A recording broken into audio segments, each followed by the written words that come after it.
In Africa, we are seeing the first sign of tension between Barack Obama and African leaders. Today, Obama stepped up his criticism of government corruption in Kenya. CBS 2 political editor Mike Flannery reports from Africa on how the government is firing back.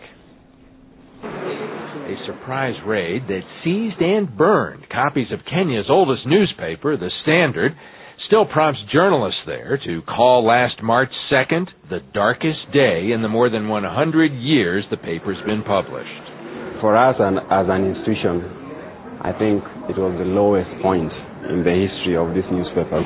It was because of that raid that Senator Barack Obama went to the offices of The Standard. He declared that democracy can't work without freedom of the press and freedom of information. It is not just a loss for The Standard. It's a loss for the people of Kenya.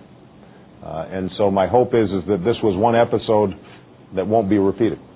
At the University of Nairobi, 2 hours later, the senator offered more pointed criticism, something he's done almost every day since arriving in Kenya last week. The government of President M.Y. Kibaki has remained largely silent until now, suggesting today that Obama may have fallen under the spell of opposition leader Raila Odinga.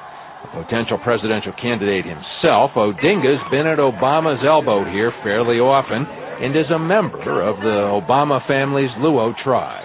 Senator Obama has to look at critically where he is receiving his advice from. Just because somebody somewhere wants to run for president and is using Senator Obama as his stooge, as his puppet, to be able to get to where he wants to get to.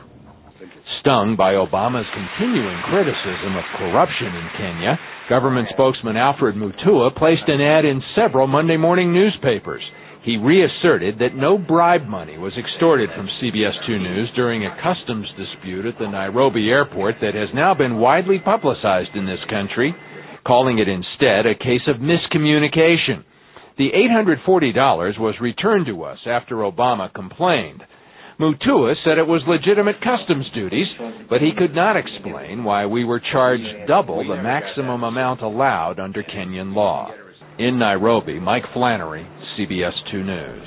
The next stop on Obama's African journey is a wildlife safari at the Masai Mara Game Reserve.